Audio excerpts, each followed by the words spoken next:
everybody, welcome along to episode 65 of Percussion Discussion. Before we get started, please check out our social media. You can find us on Facebook, Instagram, Twitter, and of course our world famous YouTube channel. Now, I ask every time, today's going to be no different. Please subscribe. It only takes a second to do, and it really will help the longevity of these interviews. So if you could do that, that would be much appreciated. If you prefer to listen on the go, you can find all of our conversations in podcast form, and you can listen to those or download those on Spotify or Apple Podcasts. So if that's your thing, then you know what to do. And again, if you would leave a review for us, even if it's only a couple of words, would really appreciate it. Thanks. On to today's guest. We are firmly back in the Legends Lounge again. They just seem to keep coming at the moment. A gentleman who has played at the highest level for the past 4 or 5 decades. He's just, you know, he's like a machine. He really is. He never looks any older either. He's played with some of the highest profile rock and metal acts there are on the planet. Whitesnake and Ozzy Ozbourne, just to name but 2. It gives me huge pleasure to welcome the fabulous Mr. Tommy Aldridge. Look, Tommy, thank you so much for doing this. I really appreciate it. My pleasure, Matty. Again, thank you for the interest. I'm happy to be here. Well, hey, no, thank you. And another gentleman I must thank is our mutual friend, Mr. Adam Parsons. So thank you for setting this up, Adam. Very kind of you. Yes, thanks, Adam. Absolutely. So look, Tommy, it's great to have you here. You know, you've influenced so many people over the last, I don't know how many decades. I don't want to say how many decades. I'm not giving your age away because you don't look it. So, but well, they have to have somebody to blame it on, don't they? The first time I saw you play live was 1990 at Donnington with, as far as I'm concerned, one of the best bands I've ever seen with just chock full of musical talent. Obviously, Whitesnake headline in there. That was my first time, and I was blown away. What are your memories of that, Tommy? My memories of Donnington, that one, it was a little, I think it was a little chilly. I'm trying to remember. I've done a few of those big shows over in England, you know, outdoor shows. Sure. I think David did a thing of last year or something, a rerun of it or something, because I think they videoed it and stuff. But yeah. People ask me, it was silly drum stuff that I was thinking about when I was trying to work up some different things for some of the tunes we were playing, some visual things and stuff. I was thinking about that. I was, I think it was kind of a stressful time.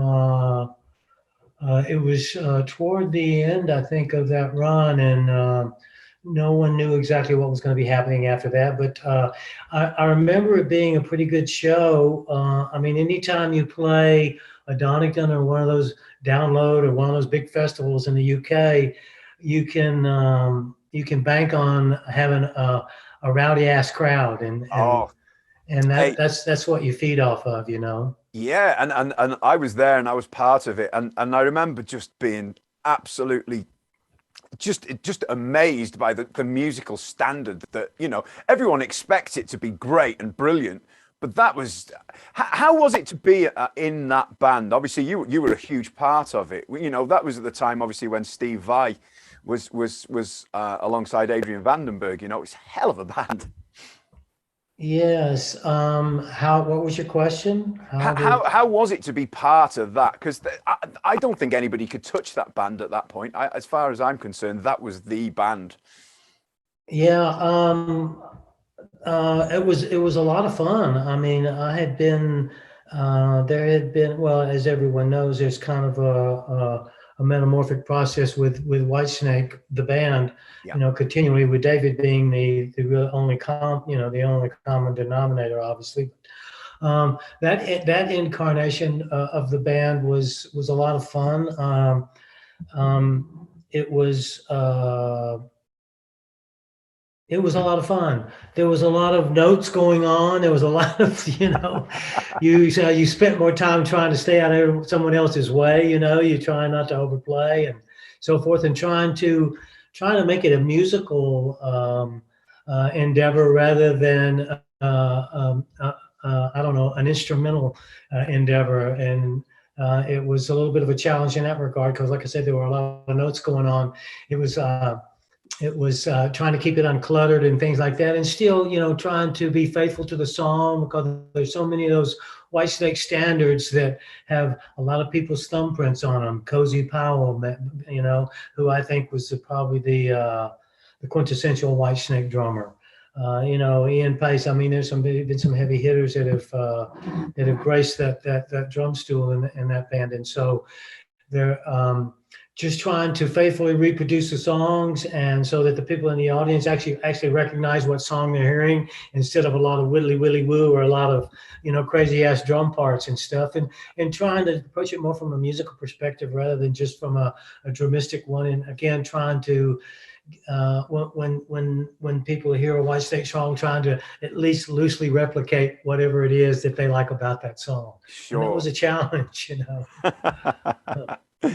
Well, I just remember, and the whole thing, the sound, the visuals, everything, as a young guy, I was just like, wow, this is just incredible. And so I had to get that in there at some point. So I thought we'll do it at the beginning. Now then, obviously, it's been an interesting 18 months, close to 2 years now. Have you managed to keep busy through this pandemic, Tommy?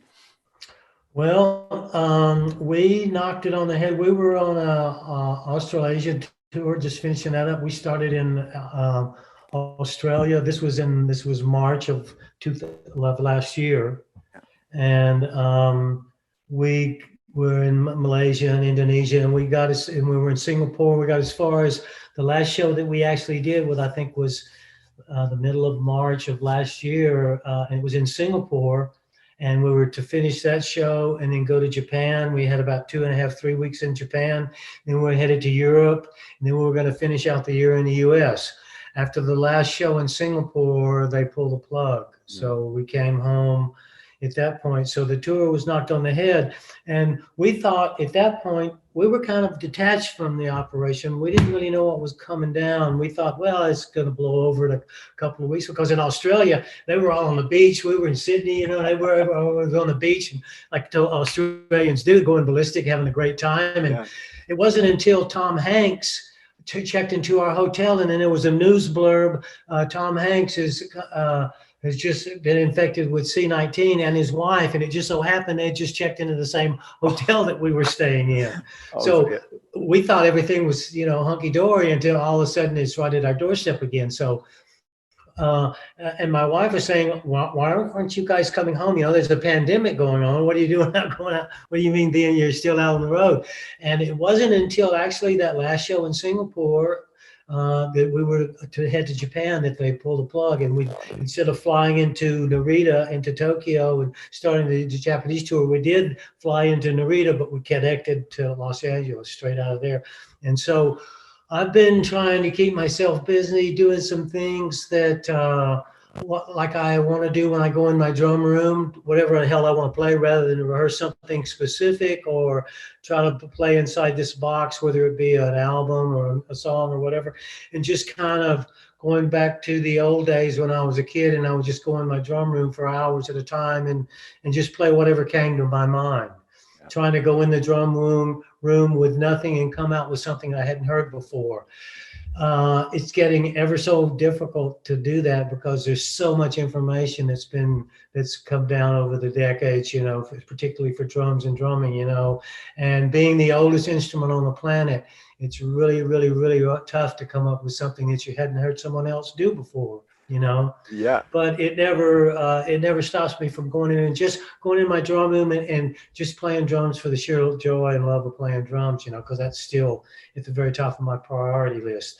There's some things having to do with the business part of it, travel 8, 9, 10 months of the year, all those kind of things that kind of really, they don't get in the way. They're necessary, but it kind of takes you away from your roots and why you really started. So it's been a really good time of reflection for me to go in and just have fun sitting behind my drum kit and play on whatever the hell I want to play. Again, not having to work on a tune or work on parts or arrangements or anything like that. So I've been doing quite a lot of that, and I'm thankfully been able to do a lot more of things that I was hoping to segue more into here in the in the recent in the future and in the recent past, and that's a little bit more remote recording, or a little bit more trying to spend a little bit more time in my drum room and actually work from home, because I've never been able to do that.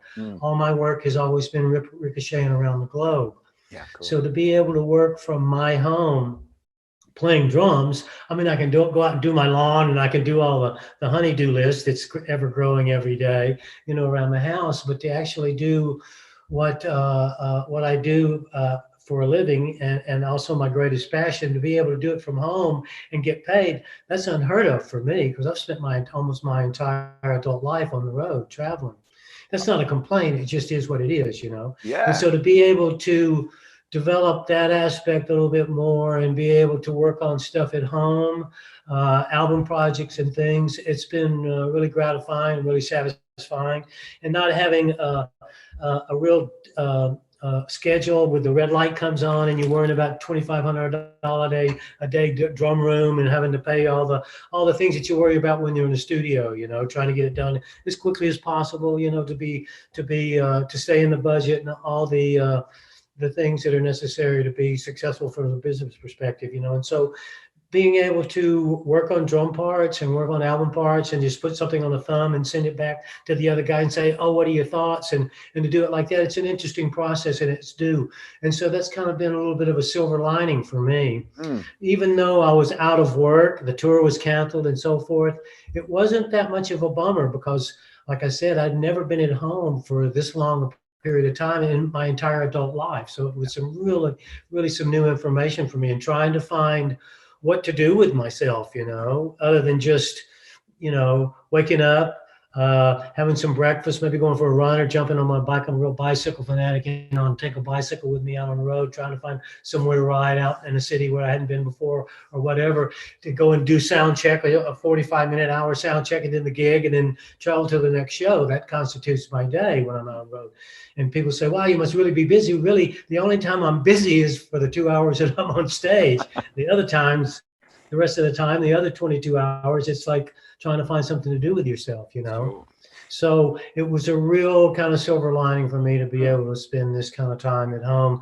There were some bummer parts that you can go out and you really get, I don't know, it's kind of like mojo gets stolen when you can't perform 5 or 6 nights a week, because that's what I've always done. And so when that's not there, you think, oh, this isn't so bad. And then after about 2 weeks, you start twitching, And so it's been kind of a yin yang, but I'm just trying to stay productive, and stay vital, on my instrument. And I have a style that requires that I have to play all the time. I can't take off, I have friends that take off 2 or 3 months. If I did that, it would take me 5, 6 weeks just to come back, Yeah. Because I have some kind of a silly, very unorthodox kind of way of playing. I play from up here, and and I don't have like a quiet jazz gig. It's not from the wrist out. It's from the center out.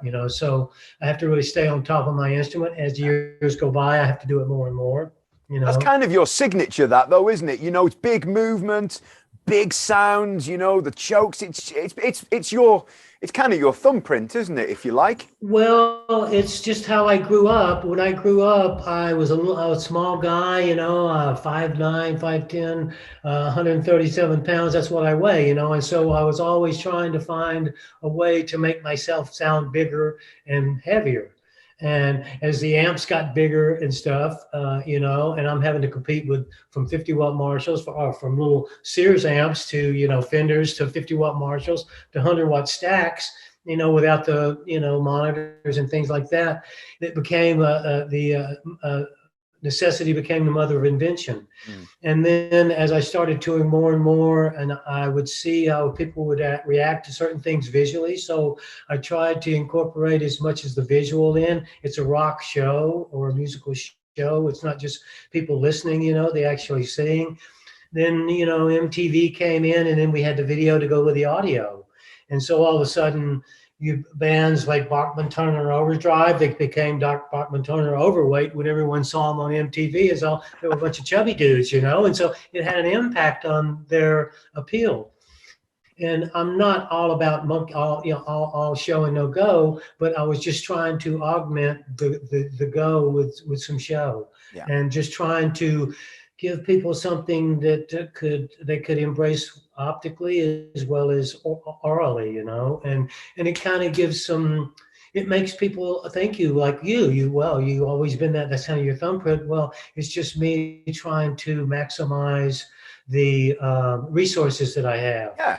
You know, I meet a lot of people backstage, a lot of young drummers, and they thought, oh, they always say, I thought we were going to be much bigger. And I think, oh, that's a good thing, you know, because you try to play the people back in the nosebleed section. If you can connect with those guys and those ladies and those people back there that are really far away and back in the cheap seats, then the people that are in front of you, they're dead. They're dead in the water. They don't have a chance, you know. Yeah, you really absolutely. got them by the scruff of the neck. And just trying to pull people into what you're doing. And Buddy Rich did it with sheer technique, with sheer precision, brought the drums to the front of the stage, you know.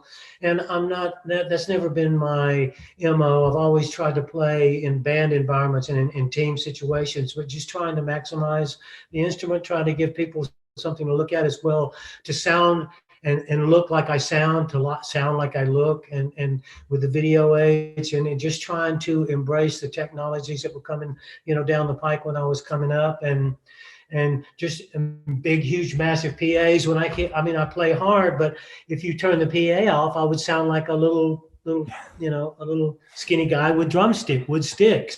Cool. So you have that kind of stuff, resource at your disposal, you can really have a huge impact on people. Just trying to maximize that. Yeah, I mean, you always have an incredible drum sound as well. You know, obviously the PA is responsible for that volume and power, but the drums still have to sound good at source, and they always do.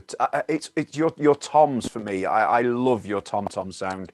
Oh, well, thank you very much. Thank you. Yamaha drums, it's hard to go wrong, you know. Yeah, well, it's been a long time for you with Yamaha and Paiste, hasn't it? You know, it's it has. I'm not one to jump around. I like what I like, you know, and the same reasons that I play Yamaha drums now are the various exact, precise same reasons that I started playing to begin with. The same reason that I play the instrument itself, drums.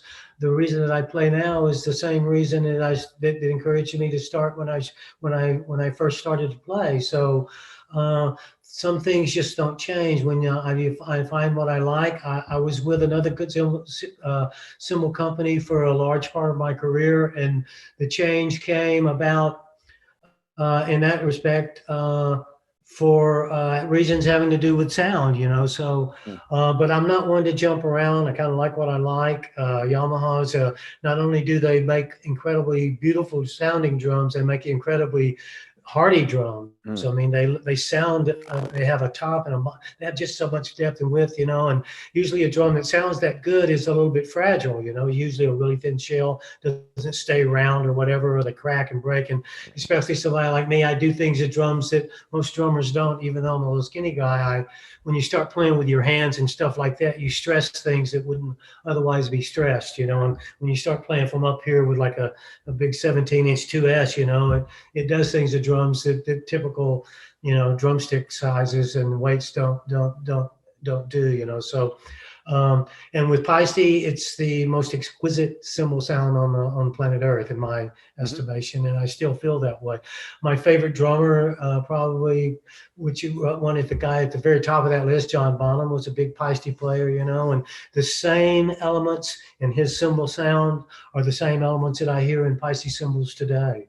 They have a number on them. They have a serial number on them. So when you break one, I call them and I tell them the serial number, and they know what that serial number sound like. And so I get a sound, the cymbal that sounds indistinguishable from my ears. I didn't know that. Yes, every Paiste cymbal that I've ever played has a serial number on it. Yeah. Okay. And so when the Paiste family puts out a cymbal, they know exactly what they're putting out, and they know exactly how to replicate it if and when it should come to meet its demise, which I've been responsible for killing a few of them over the years, you know. I was going to ask about the playing with the hands thing. It's something you've done for a long time, and it must put quite a strain on the hardware as well, because obviously when you're getting pounded from a stick, it's bad enough, but when you've got a weight of an arm attached to it, it must be You know, but where did that come from, Tommy? Because it's a thing I love about your playing, your solo spot. Thank you very much. I think the person that really put that on the map is a gentleman by the name of John Bonham. Mm-hmm. He's not the first person that I heard play with drums with his hands. It was a duo called Lou Michaels was a keyboard player, and he had a drummer named Frosty, and the keyboard player sang, played keyboards, and played bass pedals with his feet, and a drummer. And he was a big, sandy-haired. His name was Frosty because he had platinum blonde hair, and a big, heavy guy. And that's the first guy that I ever heard play drums with his hands. And it was a Lou Michaels duo. It was just two guys, but it sounded like 3 or 4 people because the keyboard guy was singing and playing playing all the bass notes with his feet, and used a C3, a Hammond C3 with foot pedals, and Frosty playing drums. And that's the first person that I ever witnessed playing drums with their hands. And I started playing drums with my hands when I was a kid. I'd cover my drums with towels. My dad didn't know that I was a drummer, and I had drums. Didn't want my mom said, let's keep this from dear old dad. She helped me buy my first drum set. And so I was a drummer for the formative years of my experience as a drummer from my father. So whenever my dad was home, I didn't rehearse. I rehearsed in a shed way back in the back where we stored the lawnmower and all the lawn tools and stuff. And that was my rehearsal room. So the only way that I could play when it was approaching dad's time coming home was I would cover the drums with towels, and I would and shove the kick drum filled with pillow, and I would just play with my hands, and I would rehearse that way.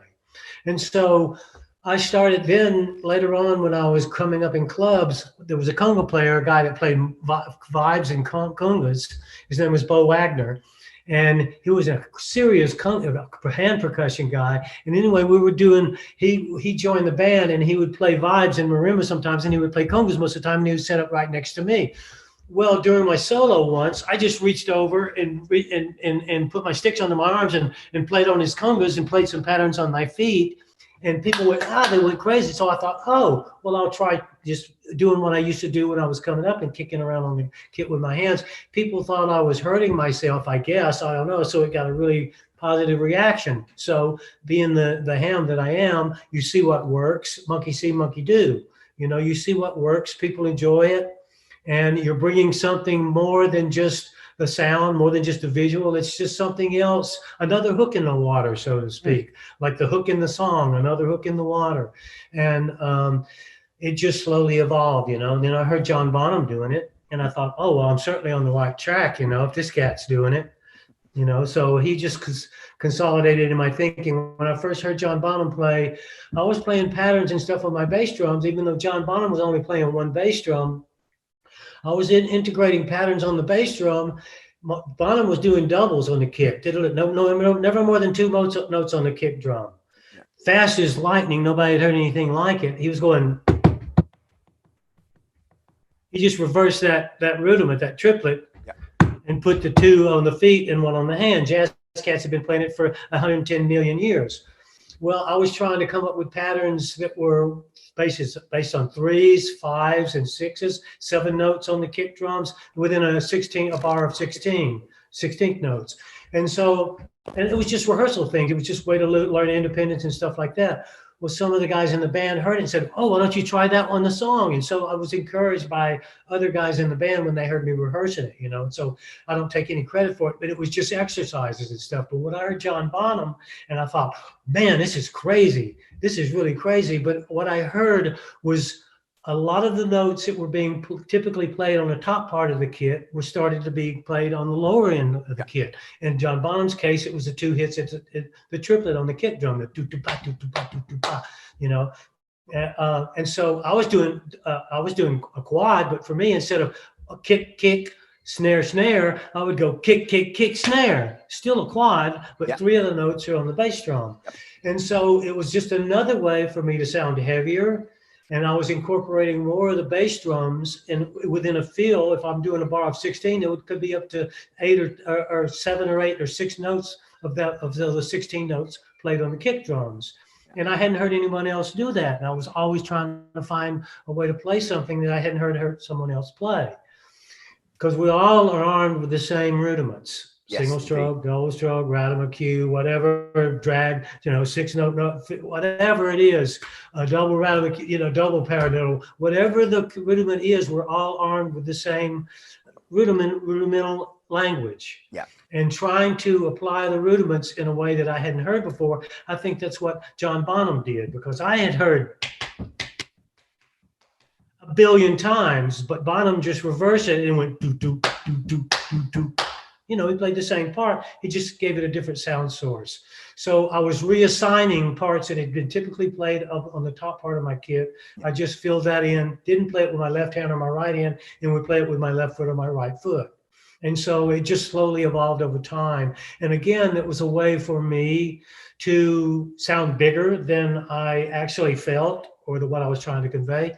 Not only that, it freed my hands to do things in a visual sense that I didn't have time to do because I was too busy playing on the tom-tom. Yeah. If I'm going do do do do bat instead of do do that, if I'm going do do do do bat instead of do do do that, I can go do do do do bat, and I can do something visually with this hand because the bass drum is playing what this hand would normally be playing. Of course. So these are all just mothers of inventions. They were just ways for me to have fun on my instrument, to explore. I would stay in my room. My mom would come and drag me out kicking and screaming when it was time to eat, and I was back in the drum room. And people ask me doing clinics and stuff, how much time did you spend practice? I didn't spend any time practicing. I spent time having a great time. Now when there's time and money and art and all this become entangled, and it becomes a little bit different, and you have to, if you want to practice makes perfect only if you practice perfectly. So there are some things that there's a decorum and things that we have to do and do it right if you're going to do it and expand. In my case, I have a lot of holes in my playing because I started branching off more and more on my own, and not the rudimental way, because you learn the rudiments. It's a progressive lesson that we learn rudimentally. Yeah. You learn the easy stuff first, and it gets incrementally tougher as you go along, and then all of a sudden you realize you have to play it in time, and you think, oh my, that's a cruel joke. Why is someone doing that? I have to play it in time. Oh, I didn't even think about that. And so all that stuff was just an evolution again to try to put the instrument more in the lap of the listener, and trying to get the people's undivided attention. And so the playing by the hands, it was just another way to do that. The drums sound different when you're playing with your hands. You can get nuance and dynamics that you could never get with a stick or even brushes, and it was a lot of fun. Tough on hardware, tough on the instrument, especially if you're using a thin shell drum, things like that. But you find a way to get the most out of the drum without destroying it. Absolutely. Now, you mentioned something before that caught my ear, and that was about practicing in your shed when your dad was around. Why would you have kept it from your dad at that point? Would he not have been keen? No, because my dad, when I was coming up, I'm a real departure. I have two brothers and a sister, and you can go back as far in within my family tree, my heritage. There's not one musician on either side of my family. Wow. And some people become very offended when you start when you call yourself as a drummer a musician, so I have to be real careful. So I was the only person in the music business as far back as we can go in my family tree. And my father was a very fundamental thinker. I was raised in the South. My father was a very fundamental thinker. He was somewhat of a sexist, somewhat of a racist, somewhat of a, God bless him, a sweet man, but it was how he was raised, in Tennessee. I was born in Nashville, Tennessee. My my father thought that if you were a musician, especially a rock musician, because then my dad listened to country music. Yeah, sure. If he heard some jazz stuff, because the first stuff I was interested in was Brubeck with Joe Morello on drums, the jazz stuff, and he thought it was somebody cussing in the house, you know. If it wasn't country music, my dad didn't want to know. He thought that if you were a rock musician, particularly, you were either a homosexual, a drug addict, or a combination of both of those two things. So when my mom, part of the pledge that I had to make with my mom when she helped me, she would match whatever I came up mowing lawns and doing newspaper routes and things like that young boys do to make money, to help me buy snare drums and cymbals and parts. And I just piecemeal my kit together over time, you know, because I couldn't afford to. Dad doesn't need to know about this. Don't tell your dad. And I didn't know it at the time, but later on, it became something that I felt obligated to hide from my father. When one parent is teaching you to hide something from the other parent, that may not to be the best rock to stand on, you know. Not healthy, that is it. And my mom didn't think she was doing anything other than try to help her son explore a passion that I had. That's what a parent. Part of a parent. That's to me, that's a parent's first priority. So if she felt she had to hide it from my dad, hey, God love her, you know. I love my mom for helping me, you know. Yeah. Now, once I became successful, I was out of the house. I left quite early. I graduated from high school when I was 17. I left quite early. I was running around and playing in bars and stuff when I was 15, 16 years old, way before my time, you know.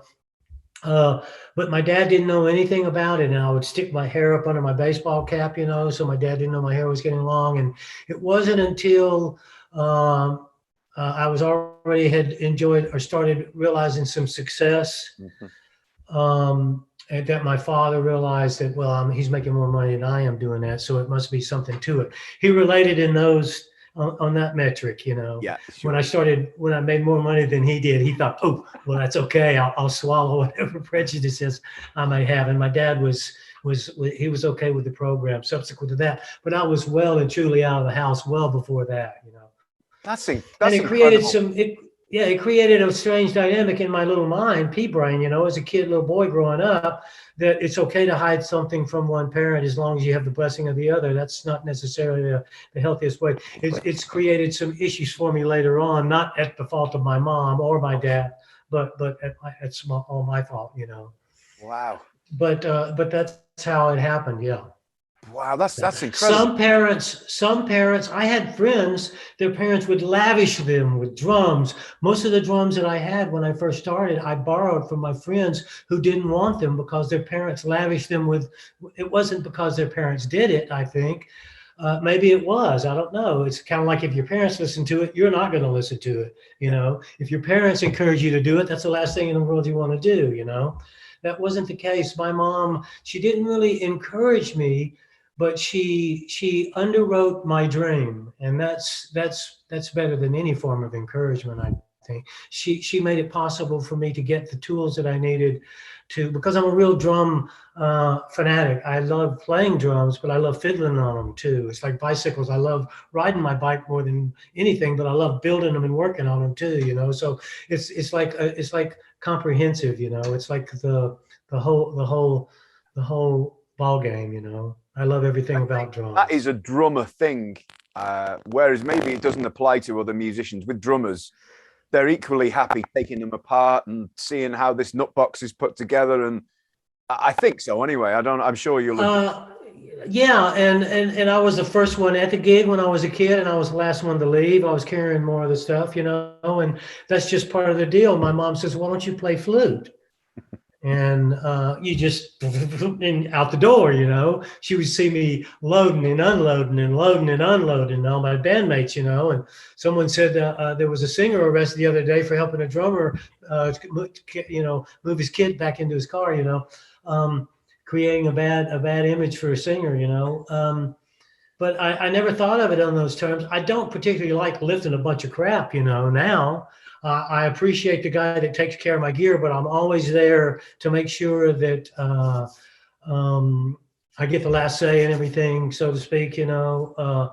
I would set them up and tear them down happily. It's just I can't be there to do it, you know. Yeah. So I really appreciate the guy that takes care of my gear because, and it's probably a tough gig to have because I take exquisite care of my instrument. I mean, I abuse them beyond end when I'm working them, but after the ride, I wipe my bike down, after the gig, I want to wipe them down so they're not covered in sweat and rusting like crazy in the cases on the way to the next gig, Are you, speaking of this, are you a sound check guy, or are you happy to let your guy set up and you turn up? Or are you, pardon me, are you the guy that likes to come and actually play and see how it's going to feel and sound on the night? I love sound checks. Yeah, I love sound checks. I'm old school like that. I love rehearsing. I love spending time going over parts over and over. That's like one of the things we were talking about earlier about having this, in the midst of the pandemic, being able to go in my drum room and come. I just finished doing an album with a British singer. Nathan James, a singer with Inglorious. Oh, awesome singer. Just finish a record with him, and Marco Mendoza's playing bass on it, and Joel Hoaxer's on guitar, and Michael Sweet's on guitar, and Alessandro's playing keyboards.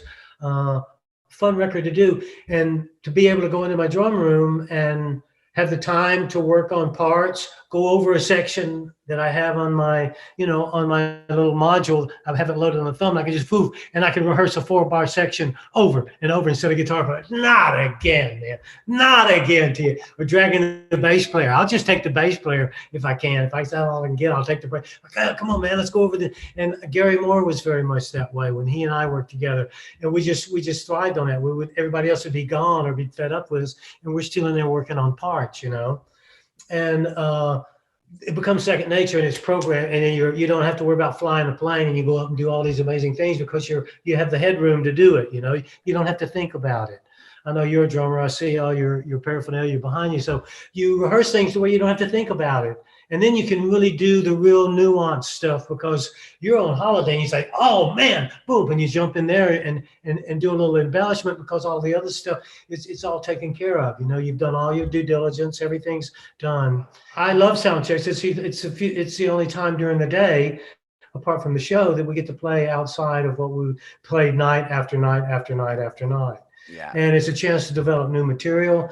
And I play the drums. No one hits the drums the same way. And even though the PA is set up basically from the night before, it's in a different venue. Yeah. And so there's always, fine tuning and things that the front of house guy has to do.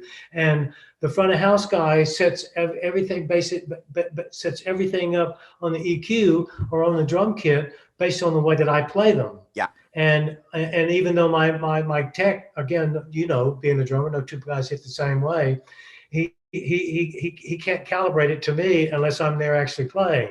Yeah. Of course, he goes through the rough setup stuff with Timothy, the guy who takes care of my gear. But Timothy's a very accomplished drummer, but he doesn't play. He plays completely different than I play. He's a very light finesse player, and the way my drums are set up with really thick emperor heads and kind of loosely tuned. The bottom heads are a little higher, but the top heads are loosely tuned for the best sound. And you really have to lean in and dig in to get the sound out of them. And it's kind of like running on in sand as opposed to running on a decomposed granite track. It's a lot more work and so forth. And so and I use a lot bigger stick, and so you really have to dig into them. And if you're not doing that, then the front of house guy is going to change things to whoever's playing them. So yeah, I'm a big fan of being at soundcheck, and it gives me a chance to go over things maybe with the kit that I need to address over a period of time, that may have changed that only I, want to know that needs to be looked at or changed, bottom heads and things like that. Yeah. Yeah, absolutely. Oh, that's good to hear, because you imagine that people, perhaps at the level you are, might just roll up 2 minutes before a show, go straight on cold without, it's nice to know that you care enough to want to sit at the kit and make sure everything's comfortable and happy. Yeah, I have had to do that, but it's never been out of choice. It's because of flight disruptions or travel issues or whatever, having run off, right through the backstage area on the stage, and not being able to warm up. I'm a real stickler for warming up, and being at speed, from the downbeat. You can't use the first two songs to warm up, Cool. I can't.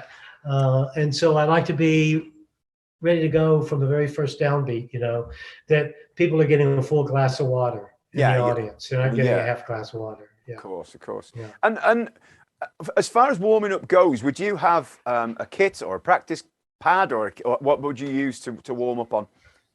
Yeah, my preference is to use my little hip gig kit. Hip gig kit is a little kit that Yamaha makes, for like jazz gigs and stuff. You've seen them. It's a little snare with a top rack tom and a floor tom and a kick drum, and that's my preference. Though I don't always have room for that, in some venues, but that's my preference.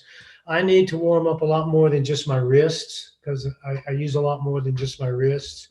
And I like to have a good, a little bit of a sweat going, or beginning to before I go out there, so jumping rope or something, I have to resort to that sometimes, or whatever. But yeah, I like to be at speed, before I go out there. Yeah.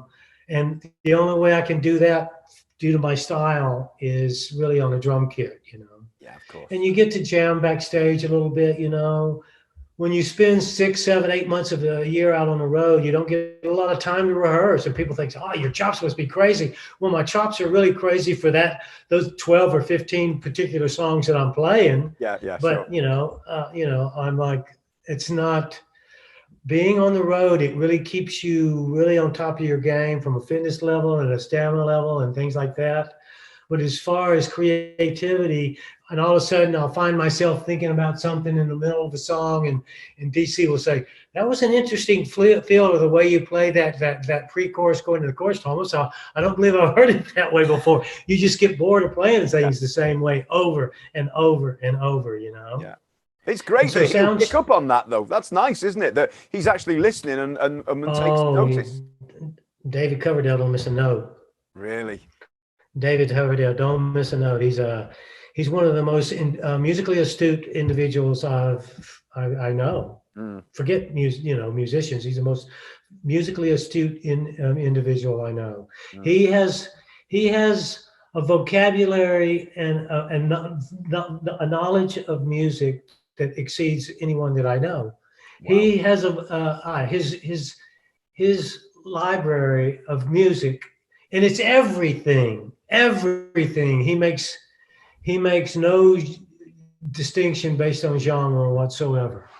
He's a blues guy, and that's what he does best, but he loves any and every form of music. I don't know anyone that loves music more than David Coverdale. It's incredible. It's like a little kid going into his toy store.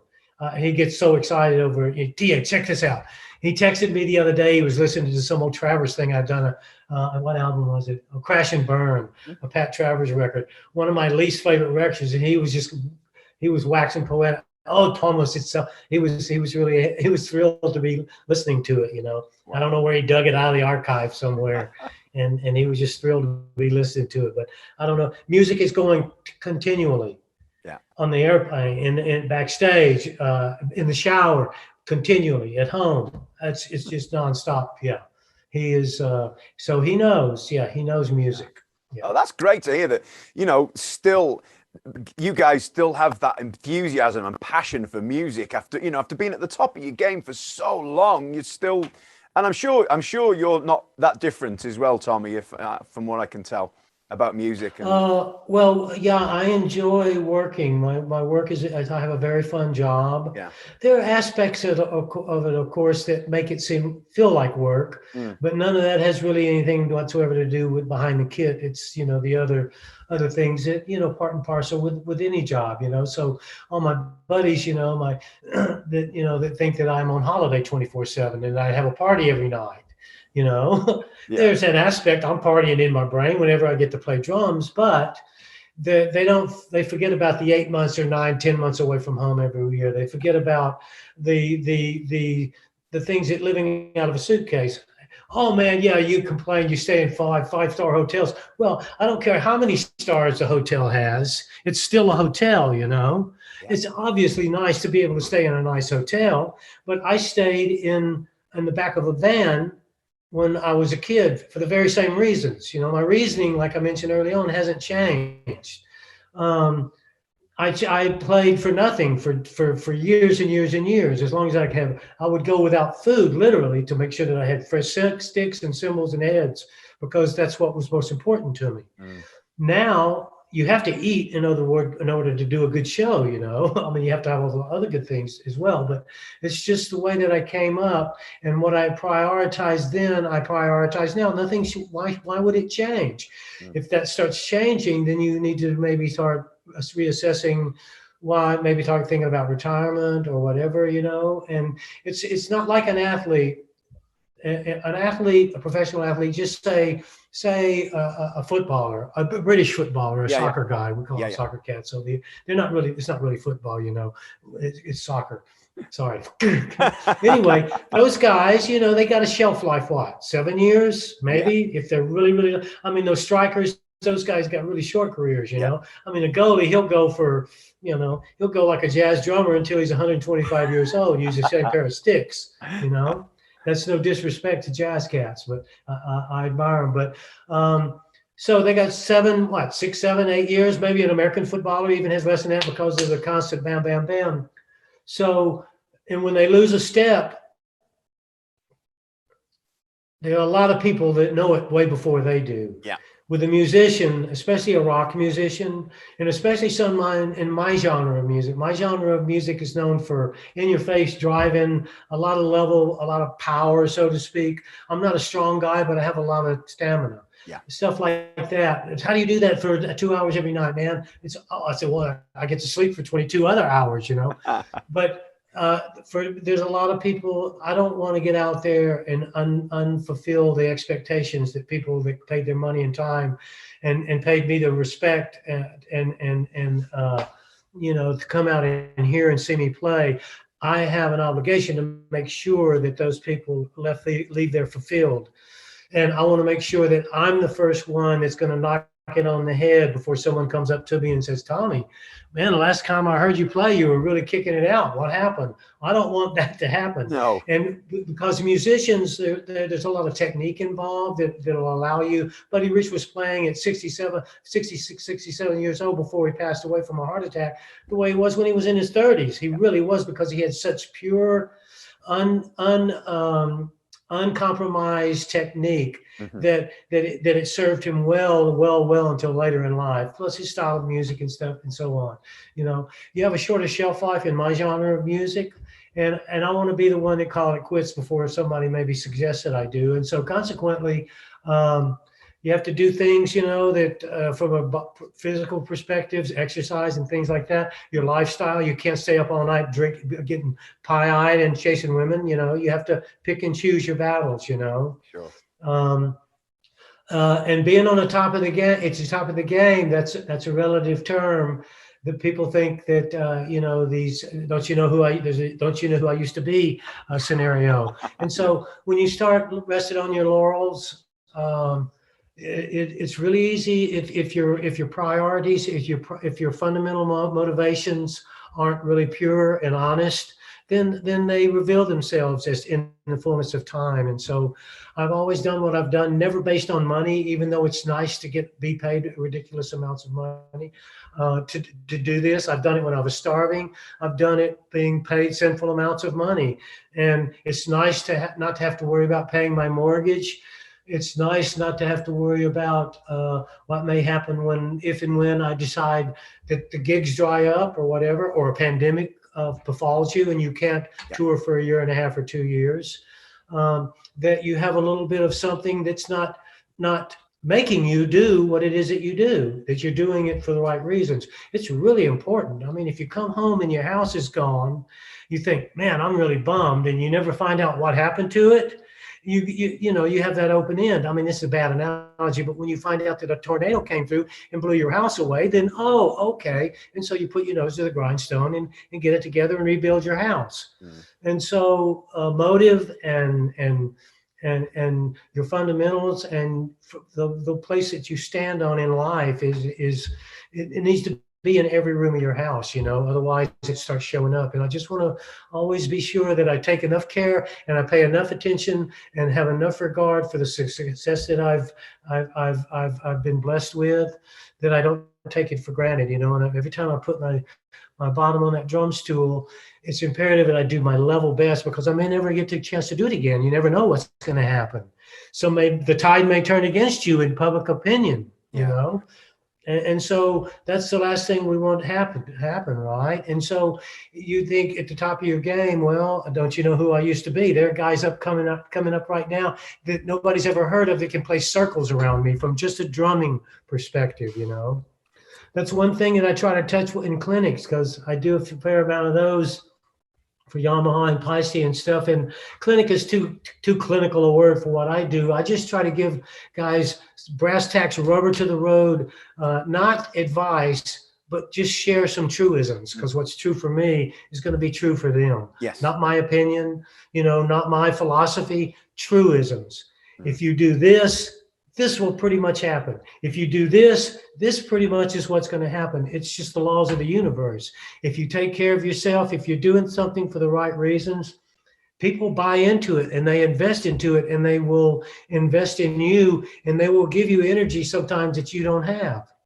If you think I'm so presumptuous to think that all the success and blessing that I've enjoyed is because of my due diligence, oh, you're so wrong. It's so many people are responsible for what it is that I've been blessed to be a part of, you know, and so many people have ushered me, have edified me, have buoyed me, have held me up, have put me in places that I otherwise would never, ever on my own ever be able to aspire to. God, firstly, you know, I mean, he's blessed me with the company of musicians that have brought the very best out in me. Left to my own devices, none of that would have ever happened. To be in the likes of Gary Moore, you walk into a room with Gary Moore, people like Gary Moore, they make you want to do your very best. They don't have to beat you over the head with a guitar. You feel privileged and honored to be there. You want to return the favor.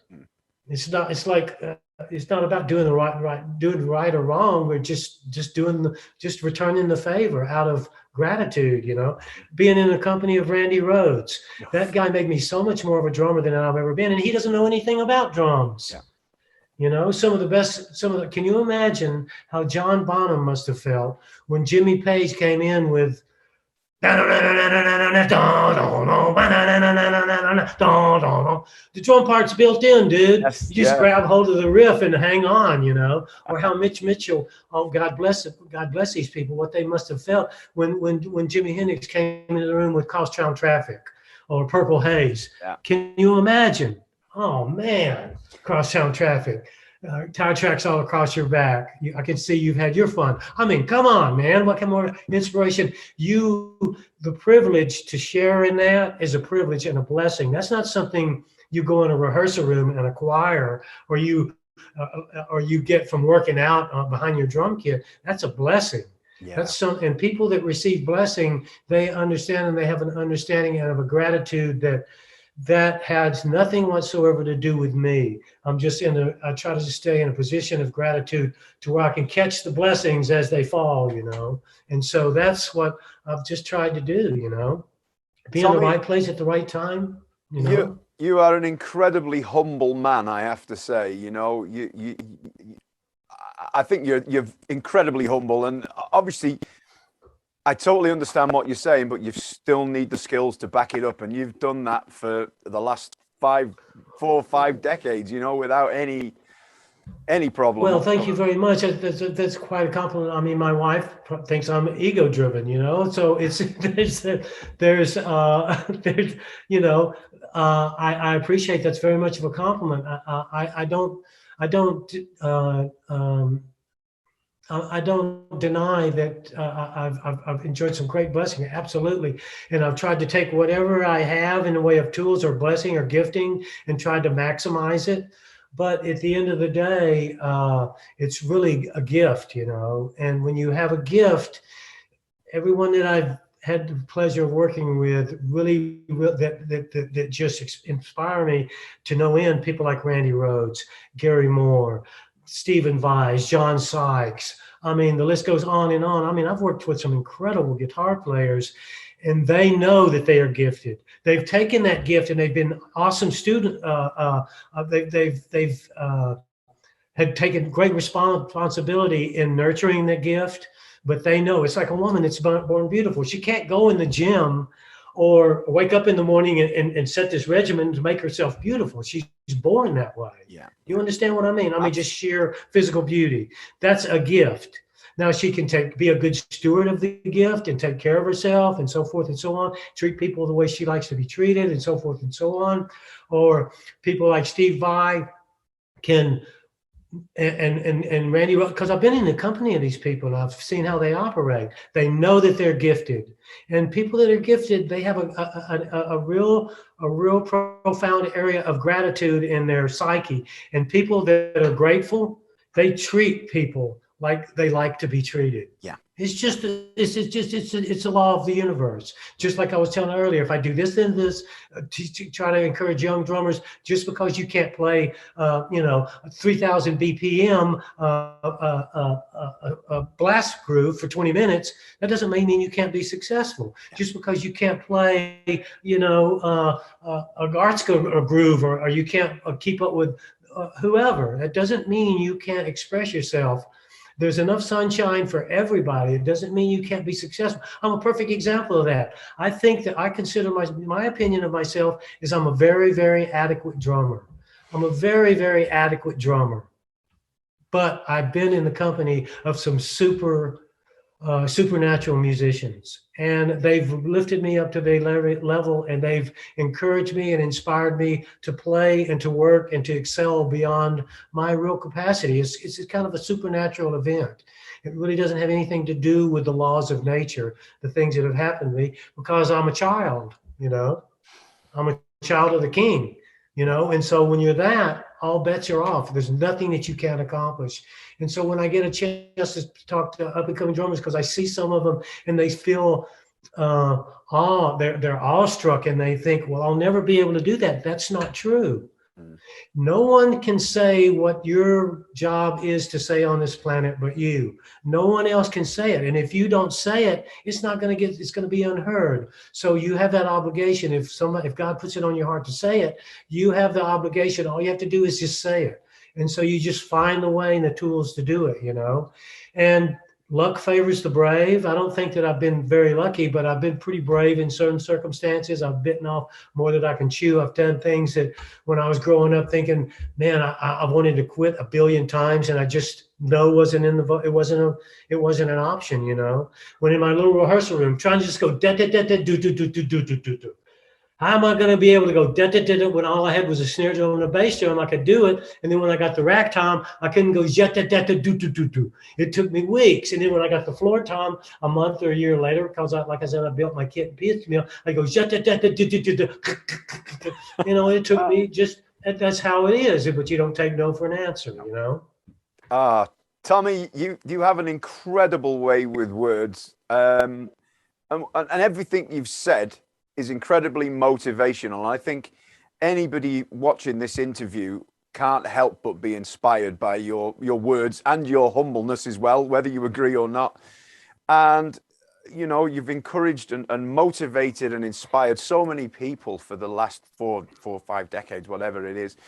And it's been a joy to chat with you. It really, really has. And I can't thank you enough. Thanks, Matty. Thank you again for the privilege and the honor to be on your thing here. It's I don't get to speak a whole bunch. Usually I'm making so much racket. Yeah. But it's nice to share with you, man. I really appreciate the opportunity and the blessing that you have me on your show, man. I really appreciate it. The pleasure is all mine. Trust me. So. Thank you very much, Tommy. I hope you're back out on the road very soon, and hopefully we'll catch you over in the UK, and we'll have a great time. Awesome. Yeah, you have to come to the show. I'll make whatever arrangements you need to come down, and we'll talk drums. That would be incredible. Thank you very much indeed. Thank you, Tommy. Thank you, Matty. God bless you, man. Bye-bye.